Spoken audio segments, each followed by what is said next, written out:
உலகத்துல எவ்வளவு வேலை இருந்தோம், நீங்க ஏன் தேவனுடைய பணியை தெரிந்து கொண்டீங்க? Praise Lord. நீங்கள் பார்த்து கொண்டு இருப்பது உங்கள் காஸ்பல் டிவி. இது நான் உங்க யாக்கோபு. நீங்க கவனிச்சுட்டு இருக்கிற ப்ரோக்ராம் சத்தியத்தையும் அறிவீர்கள். ஹல்லேலூயா. இந்த ப்ரோக்ராமுடைய நோக்கம் உங்க எல்லாருக்குமே தெரியும். ஜனங்கள் பக்தி விருத்தி அடைகிறதுக்கு. ஓகே, இயேசு கிறிஸ்துவ அறிந்தவங்க, சபைக்கு செல்றவங்க, ரகசிய கிறிஸ்தவர்களா இருக்கவங்க எல்லாருமே வசனத்துல தேறி வரும்படியா, அதாவது நம்ம மாவட்டத்துல இருக்கிற ஒவ்வொரு பாஸ்டர்கள், அது வெவ்வேறான ஊழியத்துல இருக்காங்க இல்லையா, அப்போஸ்தலர் ஊழியம், தீர்க்கதரிசி, எவாஞ்சலிஸ்ட், இந்த மாதிரி பல்வேறு ஊழியர்களை அழைச்சு பொதுவா 5 கேள்விகள் கேட்கிறோம். ஓகேவா? நம்ம மத்தியில இன்னைக்கு ஒரு அப்போஸ்தலர் வந்திருக்கிறாரு. ஓகே, அவருடைய பேரு, அவருடைய ஊழியத்தினுடைய பேரு, ஆண்டவர் எப்படி கொடுத்தார் அந்த ஊழியத்தை, தன்னை பத்தின ஒரு இன்ட்ரோ அவர் கொடுப்பாரு. Praise Lord pastor. உங்களை சந்திக்கிறதுல ரொம்ப சந்தோஷப்படுறேன். ஹல்லேலூயா. பாஸ்டர், நீங்க உங்களை பத்தி நீங்களே சொல்லலாமே. ஹல்லேலூயா. Praise Lord. கர்த்தர் பெரியவர், நல்லவர், வல்லமை உள்ள தேவன். பாருங்க, இது கேரளமும் தமிழ்நாட்டினுடைய பகுதியில் இருக்கக்கூடிய Gideon mission church of India என்ற ஸ்தாபனம். இந்த ஸ்தாபனத்தினுடைய பவுண்டரும், இந்த ஸ்தாபனத்தை ஆண்டவர் இவ்வளவு தூரம் கொண்டு வந்திருக்கிற தேவன் பெரியவர். அப்போ ஆண்டவர் என்னை அழைத்த அழைப்புக்கு காரணம் உண்டு. Praise the Lord. இந்த அழைப்பு சாதாரணமான அழைப்பு அல்ல. ஒரு மனிதன் கஷ்டத்தில் இருப்பான். அந்த கஷ்டத்தில் இருக்கிற அந்த வேளையில தேவனுடைய வசனத்தை தியானிக்கக்கூடிய வாய்ப்பு கிடைச்சோம்னா அது தியானிக்கிறது பாக்கியம். அநேகம் பேர் கஷ்டத்தில் இருக்கிற வேளையில என்ன செய்வாங்க, இந்த கஷ்டம் வரும்போது இந்த உலகத்துல வாழணுமா வேண்டாமா, அப்படிப்பட்டதான சூழ்நிலையை உங்களை வாழ்க்கையில், அப்படிப்பட்டதான ஒரு இக்கட்டு என்னை நேரிட்டது. அப்போ நோய் பிடிக்கப்பட்டு பிள்ளைகளின் வாழ்க்கையில இன்னைக்கு மறிப்போனோம், நாளைக்கு மறிப்போனோண்டு வீட்டுக்காரங்க பார்த்துட்டு இருக்கிற வேளையில, அப்போ என்னுடைய மனைவி ஒரு பயங்கரமான ஒரு விசுவாசி, ஆர்சி கிறிஸ்தவனா இருந்தாலும் பிம்பங்களை ஆராதிக்க மாட்டாங்க. ஆனா பைபிள் சம்பந்தமான காரியத்துல கரெக்டா கடைபிடிக்கிறது. அப்ப இந்த ஆர்சி பைபிளை எடுத்து எனக்கு கொடுத்துட்டு சொன்னாங்க, இந்த சதர்ஷ வாக்கியங்களை வாசிக்கும்படிக்கு. சதர்ஷ வாக்கியங்கள் இந்த நீதிமொழியின் புஸ்தகம் ஒரு நாளும் 32 திவசங்களை இப்படி வாசிக்க அப்ப வாசிக்க எனக்கு கற்றுக் கொடுப்பாங்க. அப்ப எனக்கு படிப்பிலும் குறவு, படிப்பும் குறவு. படிப்புன்னு சொன்னா அது சொல்ல முடியாது, அப்படிப்பட்ட படிப்பு. அப்படி அந்த படிப்பில் குறைவா இருந்து எனக்கு இந்த வசனம் கூட்டி கூட்டி வாசிக்கிறது பழக்கம். இந்த வசனத்தை கூட்டி கூட்டி வாசிக்க ஒரு வசனம் என்னை தொட்டது. சங்கீதம் 119 அதனுடைய 14வது வசனம். சங்கீதம் 119:17, உமது அடியேனுக்கு அனுகூலமாயிரும், அப்பொழுது நான் பிழைத்து உமது வசனத்தை கை கொள்ளுவேன். ஆமென். அப்ப இதுல மலையாளத்தில் எப்படி இல்லை, നിന്റെ ചട്ടങ്ങളെ പഠിപ്പാൻ എനിക്ക് തക്കവണ്ണം കഷ്ടത്തിൽ ആയിരുന്നത് എനിക്ക് ഗുണമായി. മലയാളത്തിൽ அப்படி இருக்கு. அப்ப தேவனுடைய தியானிக்க எனக்கு தியானிக்கும்படிக்கு கஷ்டம் வந்தது, எனக்கு குணமாயிற்று. அது வரவிட்டா, அந்த கஷ்டம் வரவிட்டா நான் இந்த வசனத்தையும் அறிய மாட்டேன், இயேசு அறிய மாட்டேன். அப்ப இயேசு அறிஞ்சு அந்த கஷ்டம் வந்ததுனாலே இயேசு அறிய முடிந்தது. அந்த இயேசு அறிய முடிந்த காரணத்தினால அவர் என்ன செய்யறாருன்னா என்னை கூடுதலா இஷ்டப்பட்டுட்டு. அப்போ டெய்லி இந்த நோயில படுத்திருக்கிறேன், ஆனா டெய்லி இந்த வசனங்களை வாசிக்கிறது. ஆர்சி பைபிள வசனம் மாத்திரம் வாசிப்பேன். அப்ப வசனத்துல அவர்கள் பேசும்படி அல்ல இந்த வசனம், அவர்கள் பேசும்படி அல்ல இந்த வசனம். இந்த வசனத்தை டிஃபரண்டா இருக்கிறது சொல்லி ஒரு ஆச்சரியம் வந்துட்டு நான் ஒரு ஆர்சிக்காரனா இருந்தேன்.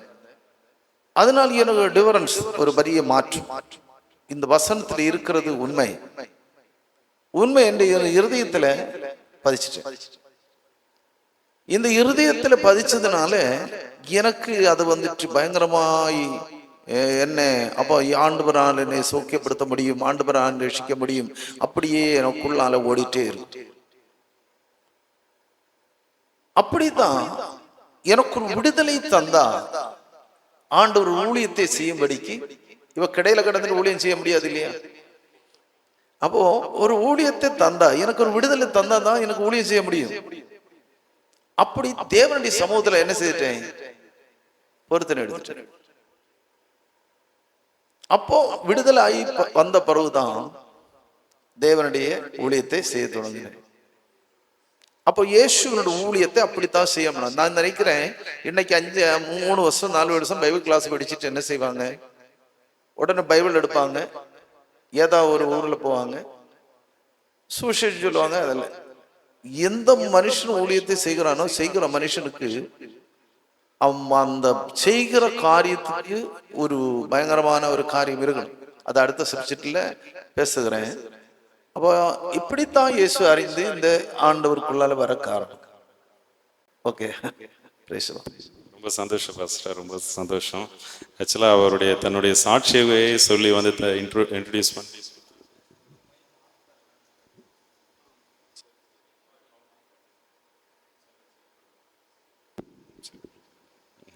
ரொம்ப தேங்க்ஸ் பாஸ்டர். அழகாக பாஸ்டர் இன்ட்ரடியூஸ் பண்ணும்போதே தன்னுடைய சாட்சியம் எப்படி ஆண்டவர் தன்னை இழுத்து கொண்டார் என்பதையும் வந்து சொல்லிட்டார். சரி, நம்ம நேரடியாகவே கேள்விகளுக்குள்ளே போகலாம். Pastor, praise the Lord pastor. முதலாவது கேள்வி நாங்கள் எல்லார்ட்டையும் என்ன கேட்குறோன்னா, உலகத்தில் நிறைய வேலைகள் இருந்தும் ஏன் இந்த தேவனுடைய பணியை வந்து தெரிந்து கொண்டீங்க? அதனுடைய ரீசன் என்ன?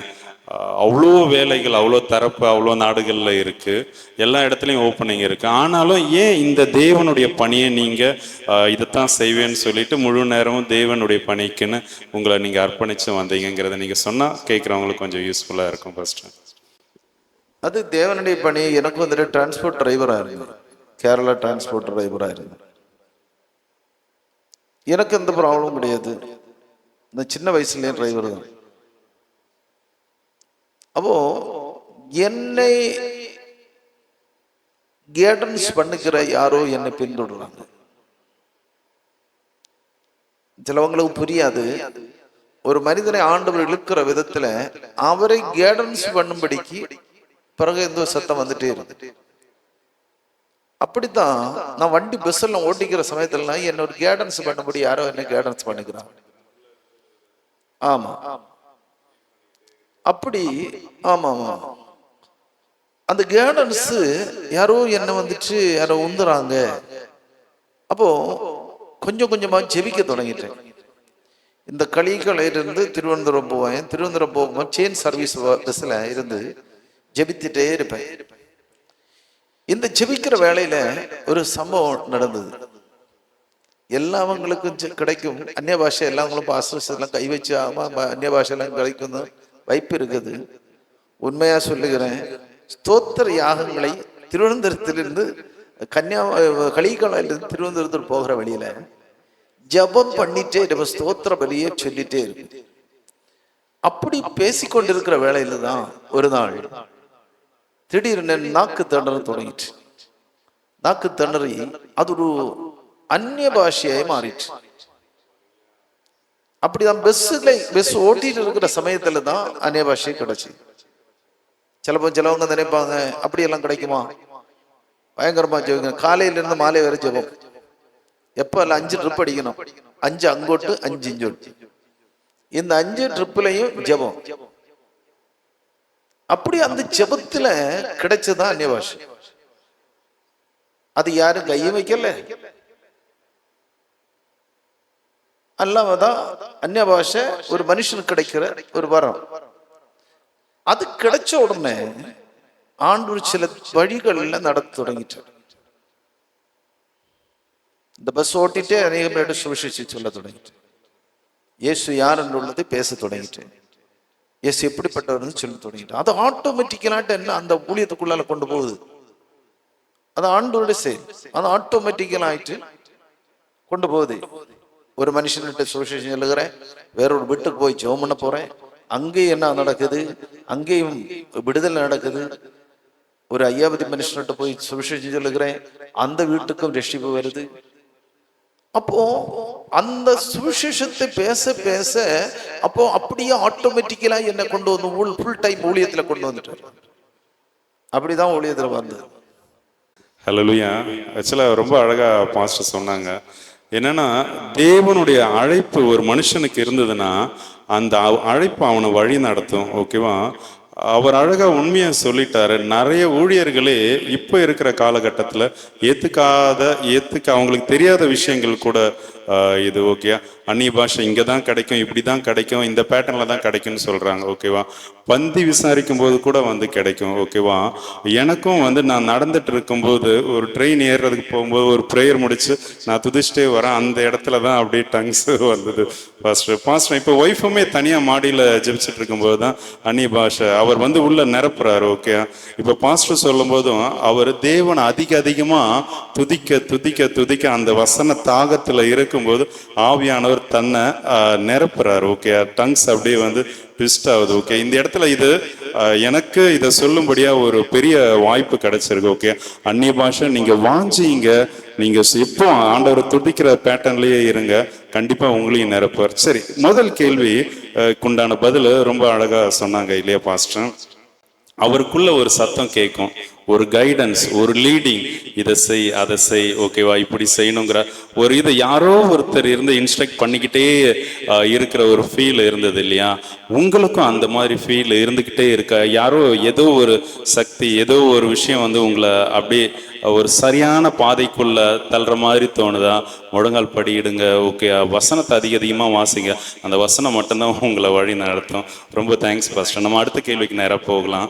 ரெண்டாவதா கேள்வி, இப்போ ரட்சிப்புனா என்ன, ஞானஸ்தானா என்ன? இந்த கேள்வி ஏன்னா நிறைய இப்போ ஆவிக்குரிய வட்டாரத்தில் ஆவிக்குரிய சபைகள்னு இருக்கிற இந்த இதில் ரட்சிக்கப்பட்டீங்களா, எப்போ பட்டீங்க, அந்த மாதிரிலாம் கேட்டாங்க இல்லையா?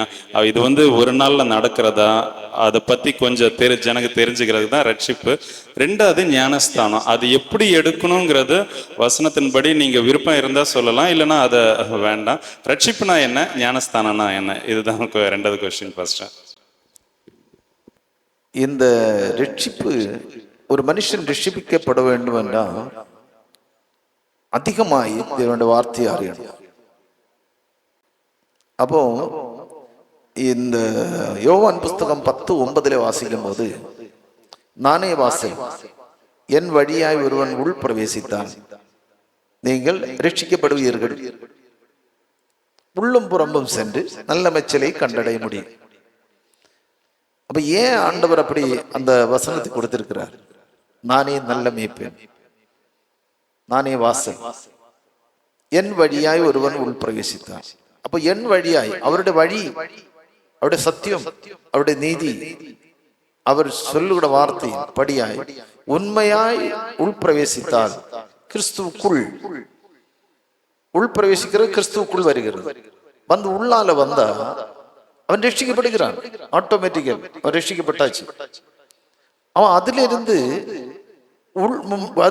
உள்ளும் புறமும் சென்று நல்ல மேய்ச்சலை கண்டடைகிறான். அவன் வாழ்க்கை மாறுகிறது, சேஞ்சிங்.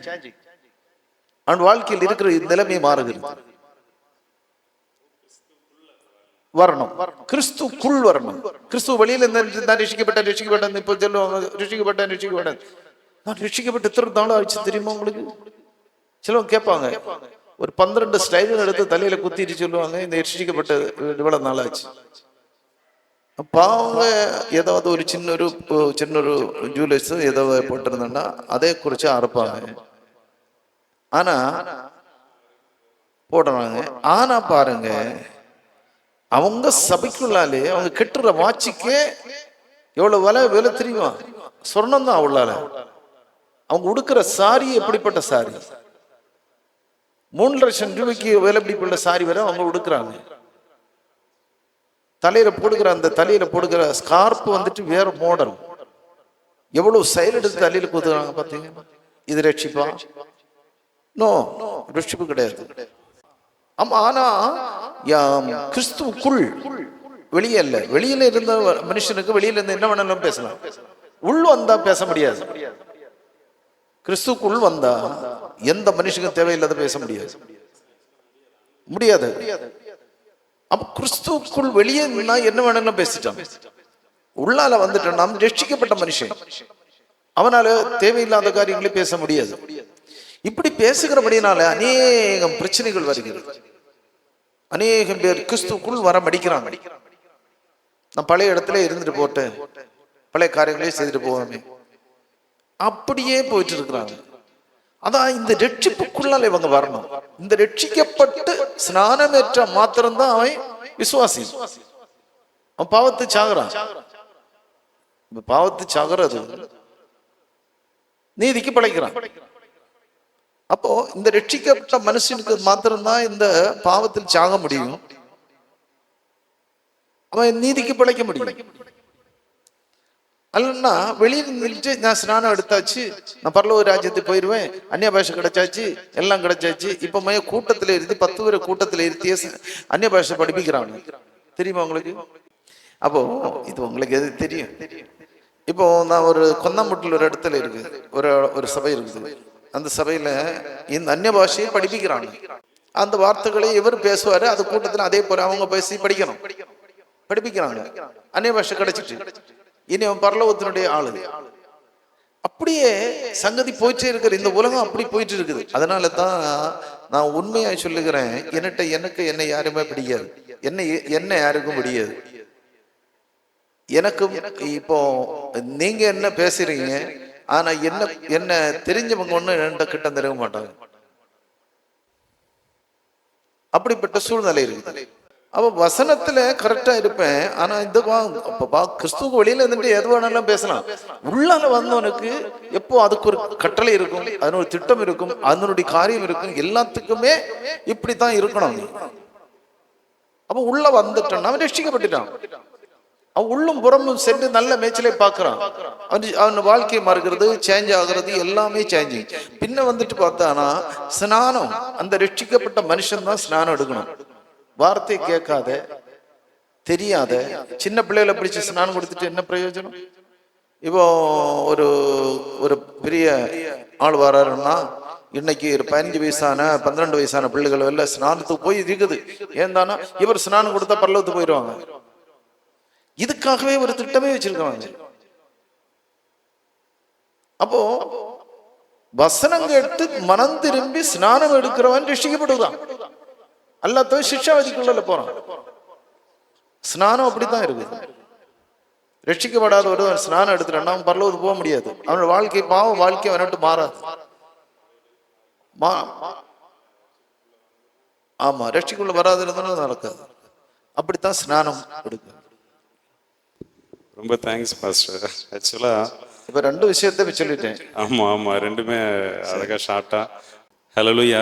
ரொம்ப அழகாவே இந்த 2வது கேள்விக்கு உண்டான பதிலையும் பாஸ்டர் சொன்னாங்க. ரட்சிப்புனா என்னன்னா கிறிஸ்துவுக்குள்ள வரணும் ஃபர்ஸ்ட், ஓகேவா?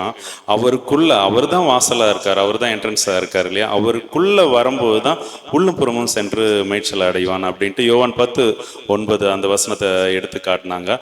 அவருக்குள்ள வந்த ஒரு மனுஷன் மாத்திரம்தான் பேப்டிசம் எடுக்க முடியும், ஞானஸ்தானமே எடுக்க முடியும். எல்லாரும் எடுக்க முடியாதுங்கிறத நாம வசனத்தின் மூலியமா நாம தெரிஞ்சுக்கிட்டோம். கர்த்தர் உங்களை ஆசீர்வதிப்பாராக. நம்ம அடுத்த கேள்விக்கு நேராக போகலாம்.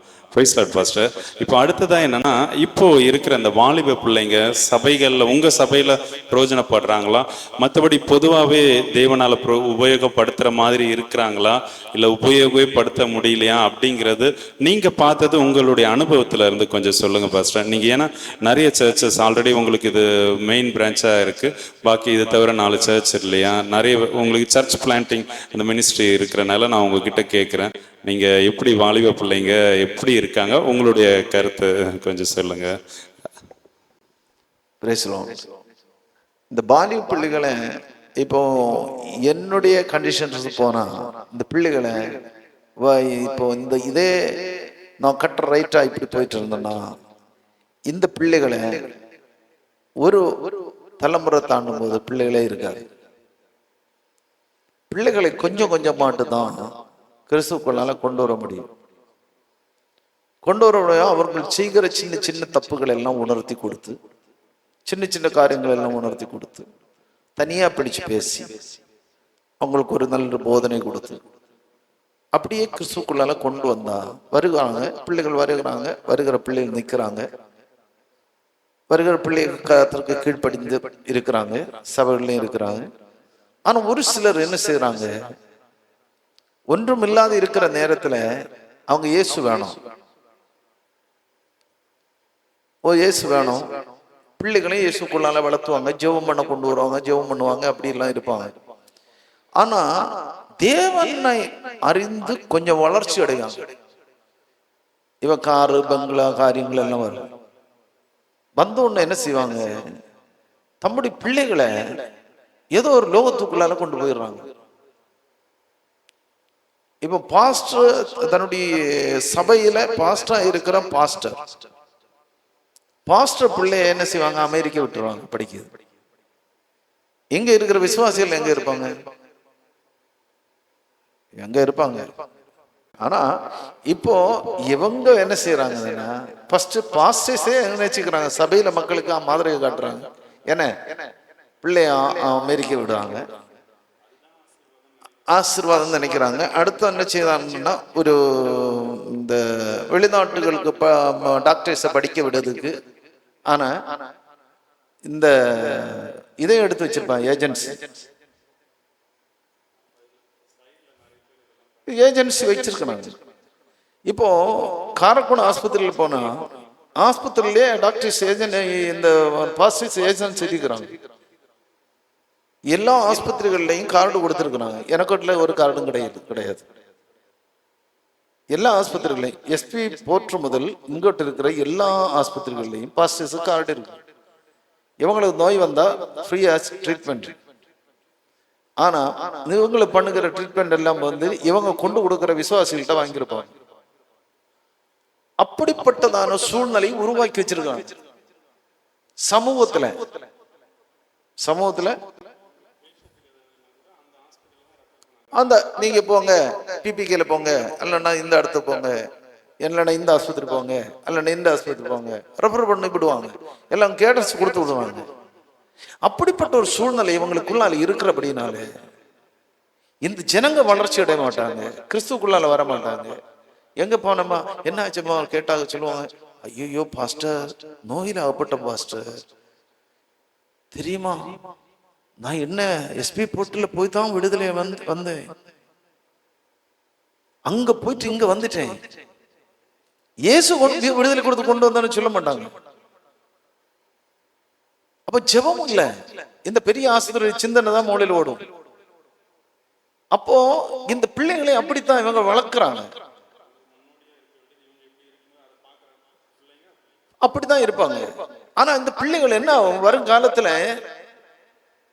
தேவனுக்கு உகந்த காரியத்தை செய்து போற பிள்ளைகள் மாத்திரம்தான் தேவனுடைய சமூகத்தில் நிற்பாங்க, தவிர மற்றவங்க அவுட் ஆகும். மற்றவங்க அவுட் ஆகி போவாங்க. இப்ப நீங்க ஊழியம் செய்யல, ஓகே, உங்களை பிள்ளை வேணும்னா உங்களை அமெரிக்கால லண்டன்ல எங்க வேணும்னாலும் படிக்க வைக்கலாம். அவனுக்கு அல்ல ஒரு வருது, ஒரு ஃப்ரீ வருது, அனுப்பி வைக்கலாம். இது விசுவாசிகளை பைசா எடுத்தே இப்படி செய்யறாங்களே. அப்படி செய்யும்போ அடுத்த ஜெனரேஷன் எப்படி வளரும்? அவங்க கண்ணு இவங்க போனது போல எல்லாம் இருக்கும். எப்படியாவது என் பிள்ளைய கூட என்ன செய்யணும், அனுப்பணும், அப்படித்தானே போகும். அந்த சிந்தனை வரும். அவர் போனோம்னா, அவர் பிள்ளை போனோம்னா என் பிள்ளை அனுப்பக்கூடாத.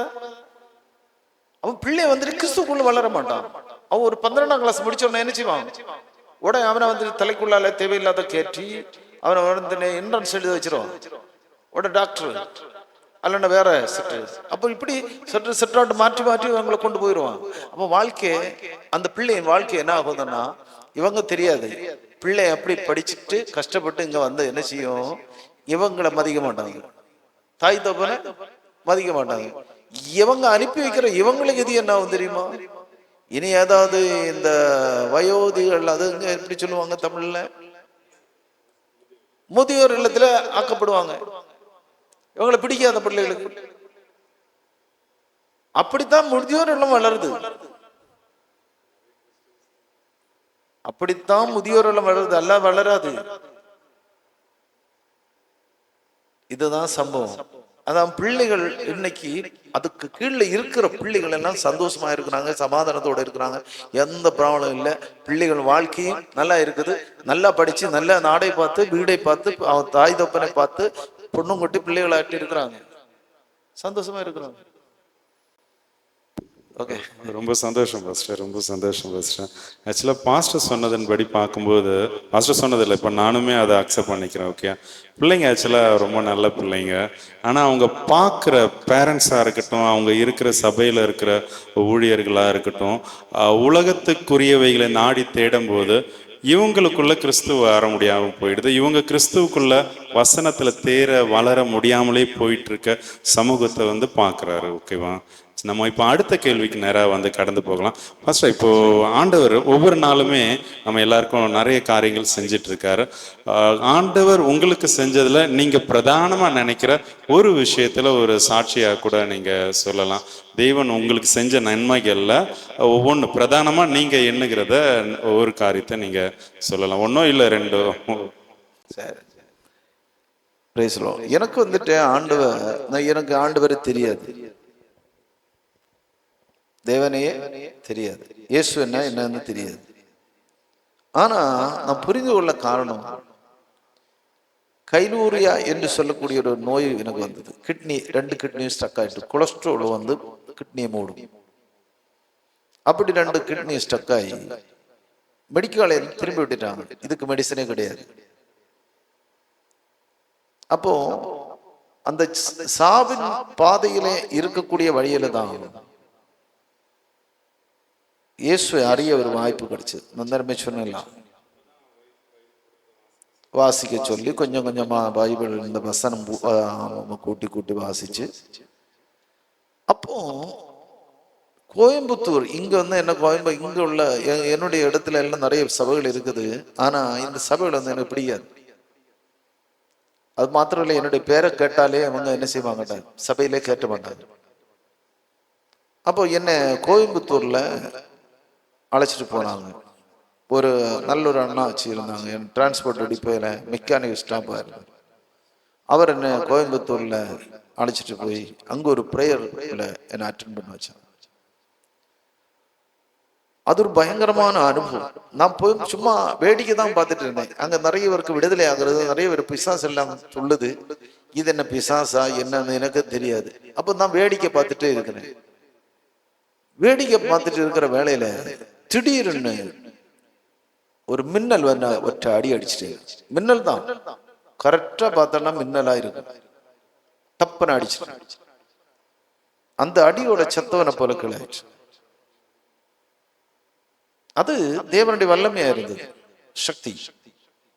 அடியோட கீழே விழுந்துட்டு, இந்த அடியோட கீழே விழுந்து அரை மணிக்கு ஒரு வரை கழிஞ்ச போறது என்ன கொண்டு போன ஆளு பயந்துட்டாரு. நான் இறந்துட்டனோ, இனி இப்போ ஏதாவது நடக்குமோ, பிரச்சனை வருமோ, இங்க வந்தா நான் கம்யூனிஸ்ட் தலைவனாலே ஏதோ பிரச்சனை பண்ணிடுவாங்க அப்படி சொல்லி பயந்துட்டார். பாஸ்டர்கிட்ட ஓடி போய் சொன்னாங்க, பாஸ்டர் எப்படி ஆகும், விழுந்துட்டான், என்ன செய்ய முடியும், ஓ ஜீவன் இல்லாத போல கிடக்குது, பார்த்தா யாரோ கை காலெல்லாம் தட்டி இருக்கும்னு நினைக்கிறேன் என்று சொல்லி அவர்கிட்ட சொன்ன. அவர் வந்து நாடியை பிடிச்சு பார்த்த போது குழப்பம் இல்லை, கொஞ்சம் கழிஞ்சிட்டு எழுந்துருவாங்க, கொஞ்சம் கழிஞ்சிட்டு எழுந்தினேன்.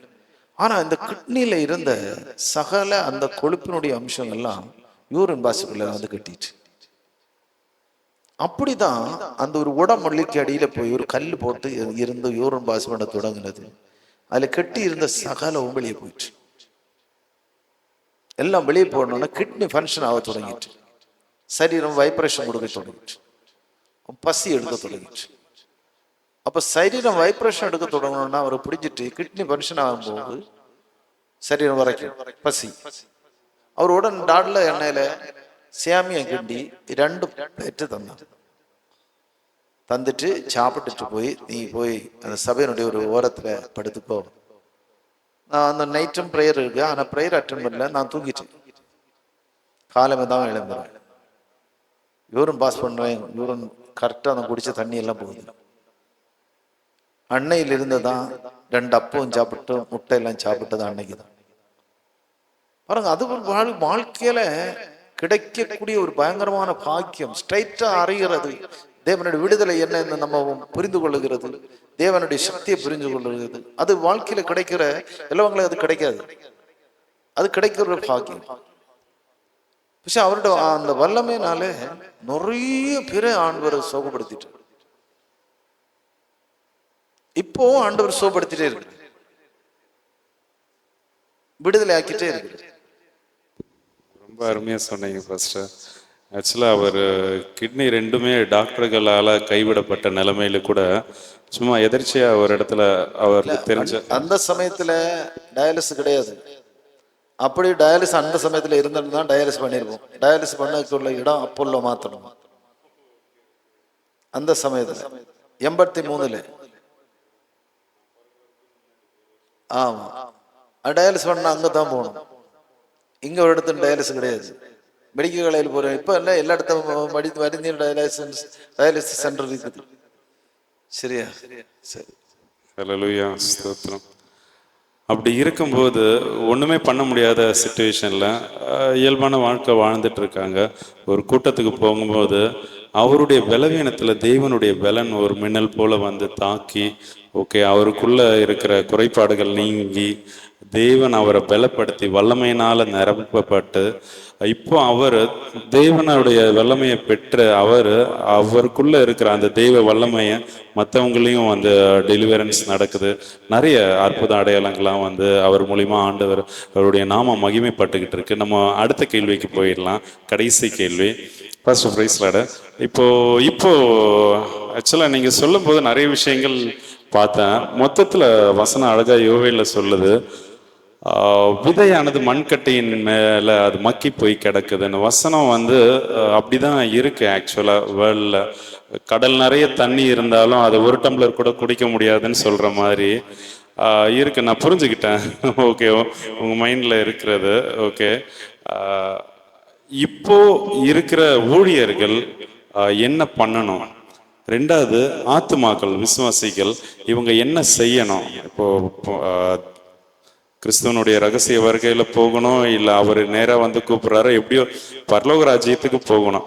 அதுக்கு ஊழியர்கள் எப்படி நடத்தணும், ஆத்துமாக்கள் எப்படி நடந்துக்கணும் அப்படிங்கிறது நீங்க கொஞ்சம் உங்க ஒரு அறிவுரையா ஆலோசனையா நீங்க சொன்னா நல்லா இருக்கும். ஃபர்ஸ்ட் சோதரம் பாருங்க, இப்போ ஊழியக்காரங்களே எபேசியர் புஸ்தகத்தை எடுங்க. அதுல 6க்கு 6 வாசிக்கும்போது மனுஷனுக்கு பிரசாதமாய் இருக்க பாக்குறாங்க இப்போ உள்ள ஊழியக்காரங்க. வாசிங்க பார்ப்போம்.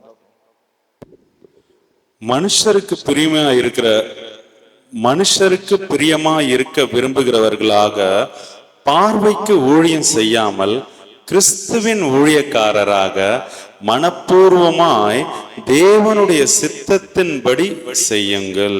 ஆமென். நான் இந்த 26 வருஷம் ஆகுறது ஊழியம்.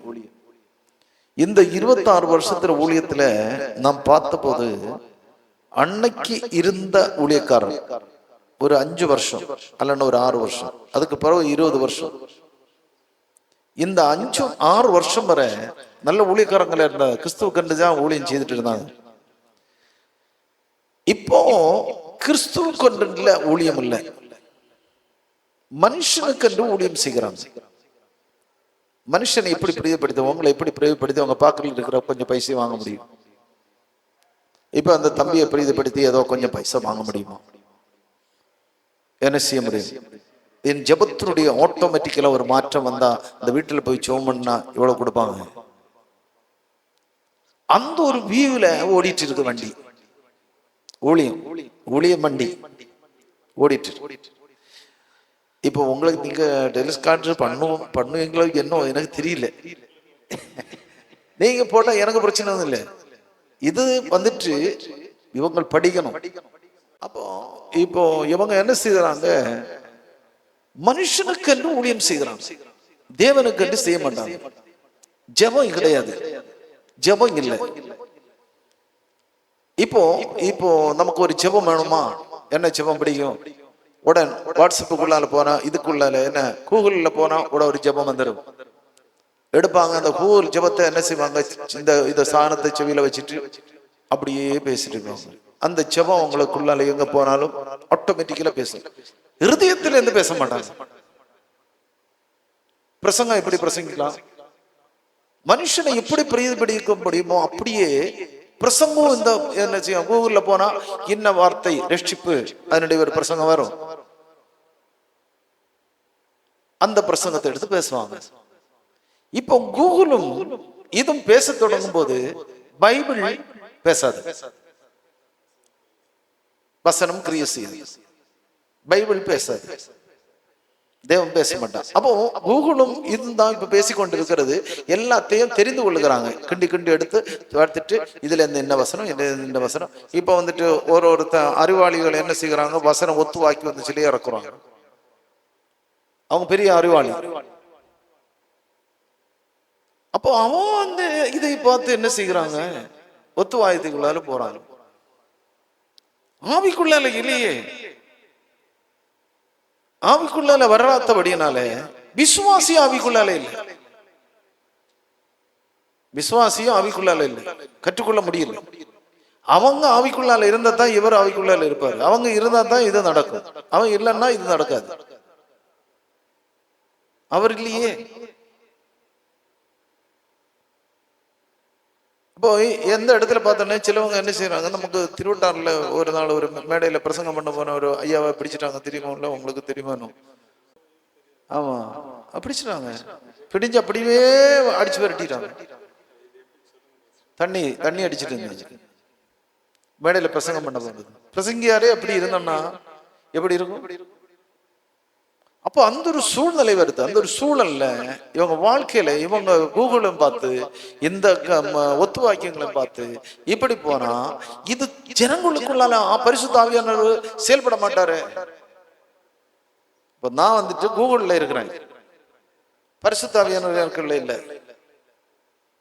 நான் கூகுள்ல இருக்கிறத விசுவாசிக்கும் பரிசுத்த ஆவியானவர் டச் இல்லாத போகும். ஆனா நான் ஆவிக்குள்ளாலே இருந்துட்டு இந்த வசனத்தை பேசினா இந்த விசுவாசிகளுக்குள்ளாலே அது கிரியை செய்யும்.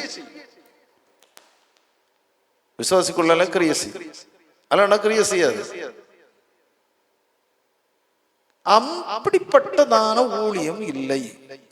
ஒரு சிலர் இருக்கிறாங்க, 100 எடுத்தா 25 பேர் இருப்பாங்க, 75 போக்கானு. 75 இந்த 75 காணாது. சிலப்போ ஒரு 80% இருப்பாங்க.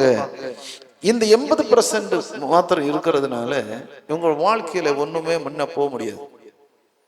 விசுவாசி ஏதோ வந்து வராங்க, எப்படியோ வராங்க, என்ன வேணும்னா பண்றாங்க, போயிட்டே இருப்பாங்க. அந்த ஒரு அளவுக்கு இந்த விசுவாசிகள் இவங்களுக்குள்ளால நான் நினைக்கிறேன், இப்போ உள்ள பாஸ்டர்ஸ் எல்லாம் ஜெபம் பண்ணணும், பைபிள் வாசிக்கணும், நல்லா தனியா போய் இருந்த பைபிள் வாசிச்சு அதுக்குள்ள ஆவியானவருக்குள்ளால கேட்டு ஆவியானவர் கொடுக்கிற கைடன்ஸ் எடுத்து அந்த வசனத்தை எடுத்து பேசணும். ஜெபம் பண்ண மாட்டாங்க. இந்த ஜெபம் இல்ல, விசுவாசிகளையும் ஜெபம் பண்ண வைக்க மாட்டாங்க. விசுவாசிகளுக்கு தேவையில்லாத காரியங்களை சொல்லுவாங்க. இங்குல என்ன சொல்றாங்கன்னா, இங்க வேற இடத்துல சொல்லப்படுகிறது, மார்க்கு புஸ்தகத்துல ஆண்டவர் கபர்னு போனார். ஒரு பள்ளியில செய்தியை கொடுக்கிறார் இயேசு. மார்க்கு புஸ்தகம் 1 அதனுடைய 21, 22 வாசிக்கும் போது அவர் கபர்நகூமுக்கு போறார். போய் ஒரு ஜெப ஆலயத்துல பேசுகிறார். எப்படி பேசினாரு? வேத போதகரை போல பேசாமல், அப்படித்தானே சொல்லுது, வேத போதகரை போல போதியாமல் அதிகாரம் உடையவராய் அவர்களுக்கு போதித்தபடியினால் அவருடைய போதகத்தை குறித்து ஜனங்கள் ஆச்சரியப்பட்டார்கள். ஆச்சரியப்பட்டாங்களா இல்லையா? அதிகாரத்தோட பேசணும். எங்க இருக்குது? இவங்களுக்கு இந்த அதிகாரம் கிடைக்கலையே, பின்ன என்ன பேசுறாங்க? ஒரு இடத்துல போனா, ஐபிசில போனா அங்க பதவிக்கு வேண்டி அடி, ஐபிசில போனா அங்க பதவிக்கு அடி, ஏஜில வந்தா இதுவும் பதவிக்கு வேண்டி இங்கே அடி, இனி வேறொரு சங்கத்தில் போனா அது வேறொரு தனி. அப்போ விவிதமான இந்த இயேசுவை என்ன கூறு வச்சிருக்காங்க. அப்ப வைக்கிறதுனால தேவ ஆவியானவருடைய செயல்பாடுகள் இவங்களை விட்டு டிஸ்கனெக்ட் ஆயிடுச்சு. அல்லனா ஆவியானவர் செயல்பட்டு கொண்ட சபைகள் எல்லாம் இன்னைக்கு ஆவி கிடையாது. இந்த ஆவி இல்லாததுனால, பரிசுத்த ஆவியானுடைய செயல்பாடு இல்லாததுனால இவங்க தனக்கென்று சொல்லியே காரியங்களை செய்தபடி போயிட்டு இருக்கிறாங்க. அதனால இவங்க என்ன செய்யணும்னா, இந்த பாஸ்டர்ஸ் நல்லா ஜெபிக்கணும், இந்த விசுவாசிகளை ஜெபிக்க வைக்கணும், ஊழியக்கார அம்மாமார் இருந்தாங்கன்னா அவங்களுக்கு கைடன்ஸ் கொடுக்கணும், ஜெபிக்க வைக்கணும். இவங்க வீடுகள் சந்திக்கணும். இவங்க வீடுகள் சந்திக்கிற சமயத்துல அப்படி சொல்லணும். இப்போ ஒரு வீட்டுல அடுத்த வீட்டுல இருக்கிற ஒரு கோழி கூட்டுல இருக்கிற ஒரு கோழியை பிடிக்கணும்னா அங்க போய் சொல்லுவாங்க. இப்போ உங்க சபையில இருக்கிற விசுவாசி ஒரு எண்ணத்தை பிடிக்கணும் எனக்கு, உங்க வீட்டுல வந்து என்ன சொல்லுவாங்க, இந்த பாஸ்டர் சரியில்லை, அந்த பாஸ்டர் அப்படிப்பட்டவர் இப்படிப்பட்டவர்னு சொல்லி உங்களை கோழி கூட்டுல இருக்கிற கோழியை பிடிச்சிட்டு போகணும்.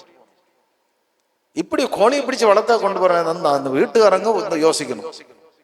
போற வீட்டுக்காரங்க என்ன செய்யணும், யோசிக்கணும். என்ன யோசிக்கணும்னா, ஆண்டவர் அனுப்பி நீ வந்தா ஓகே. இந்த வீட்டுக்காரங்க யோசிக்க மாட்டாங்க. இதை வளர்த்த கொண்டு போறதல்ல, இடுகிற முட்டையை பறக்கிட்டு இதை வந்துட்டு இறைச்சிக்காரனு கொடுத்துருவாங்க. அதை இந்த கேட்கிற இந்த விசுவாசிகள் அடிஸ்தானத்தை போயிருது, சபையினுடைய அடிஸ்தானத்தை உபதேசத்தை விட்டுறாங்க. விட்டு என்ன செய்யறாங்க, இந்த இந்த இந்த மேவரோட கோழி கூட அங்க போயிடும். அப்போ அப்படிப்பட்ட ஒரு சூழல் இங்க இருக்குது. அதனால தான் வேற இடத்துல நம்ம வாசிக்கும் போது ஒருவன் எருசலேம் என்று எருக்கோக்கி போறான், அங்க அடிபட்டு கிடக்குறான். யாரெல்லாம் போனாங்க கிட்ட கூட. ஆனா நல்ல சமாரியர் போனார். அவர் என்ன செய்யறாரு, எண்ணெயெல்லாம் பூசி எடுத்து அவங்க வஸ்திரம் உடுப்பிச்சு என்னை கொண்டு ஒரு சத்திரத்துல ஆக்குறார். சத்திரம் சொன்னா சபைதான். அங்க ஒரு ஊழியக்காரன் இருக்கிறான், அவன் கையில ஏபிக்கிறான், 2 காசும் கொடுக்குறான். இனி என்ன செய், மேல ஏதாவது வரணும்னா உனக்கு தாரேன், நான் திருப்பி வரும்போது உனக்கு கொடுக்குறேன் என்று சொல்லித்தான் அழைச்சிட்டு போறாரு. சொல்லிட்டு போறார். அவன் வரும்போது இந்த விசுவாசி இங்க இல்லையே. அவர் வரும்போது, இயேசு வரும்போது இந்த விசுவாசி இங்க இல்லையே. அடுத்த சத்திரக்காரன் என்ன செய்கிறான், ஏய் இவன் தருகிற உனக்கு என்னெல்லாம் சாப்பாடு போடணும் அதுக்காக நிறைய தாரேன் இப்படி சப்பரத்துக்கு கொண்டு போயிடுவான். ஆண்டவர் வந்து பாக்குறது இந்த சத்திரத்துல, அவர் ஆக்கி வச்ச இடத்துல தான் வருவார், மற்ற இடத்துல போக மாட்டாரு. இவங்க விசுவாசிகள் என்ன நினைக்கிறாங்கன்னா, எல்லாம் ஒண்ணுதானே அப்படி நினைச்சு வாழ்க்கையை நஷ்டப்படுத்துறாங்க. அதனால இதெல்லாம் இவங்க ஸ்டாப் பண்ணிட்டு இவங்க ஊழியம் செய்யணும், தேவனுடைய சமூகத்தில் ஊழியம் செய்யணும். நிறைய இயேசுவை அறியாத மக்கள் இருக்கிறாங்க. அவங்க மத்தியில போய் ஊழியம் செய்து கஷ்டப்பட்டு அந்த ஊழியம் செய்து ஜனங்களை கொண்டு வரணும். அப்பதான் இந்த ஜனங்களை குறிச்சுள்ள அருமை தெரியும். சரியா? ரொம்ப சந்தோஷம் பாஸ்டர். Thank you pastor. ஆக்சுவலா மாஸ்டர் திரும்ப அவருக்கு ஆண்டவர் அருளின மாதிரி ஓப்பனாக தைரியமாக வந்து பேசுகிறாரு. ஓகேவா? ஊழியர்கள் இப்போ எப்படி இருக்கணும்னா, நான் கற்றுக்கொண்டது சொல்கிறேன். என்னன்னா, பிதாவாகிய தேவன் எப்படி இருக்காரோ அவருடைய சாயலில் தான் இயேசு கிறிஸ்து இருக்கார்.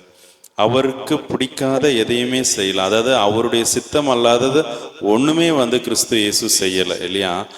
நாம எல்லாருமே அவருடைய சாயல்ல தான் இருக்கணும். ஓகேயா? இப்போ நாமங்கிறத விட ஒரு சபையில ஊழியரா ஜனங்களை வழி நடத்துறதுக்கு தேவன் தெரிந்து கொண்ட பாத்திரமா இருக்கிற ஒவ்வொரு ஊழியரும் என்ன செய்யணும், அந்த கிறிஸ்துவனுடைய சாயல்ல இருக்கணும் இல்லையா? அவங்க மனுஷரை பிரியப்படுத்துறதுக்குன்னு தங்களுக்குள்ள இந்த உலகத்தை அனுமதிக்கும் போது என்ன ஆகுது, அவரே கிறிஸ்துவின் சாயல்ல இல்லாத போது ஜனங்களை எப்படி நம்ம கிறிஸ்துவோடு ஒப்புரவாக்க வைக்க முடியும், கிறிஸ்துவோடு ஐக்கியப்படுத்திக் கொள்ள முடியும்? ஓகேவா?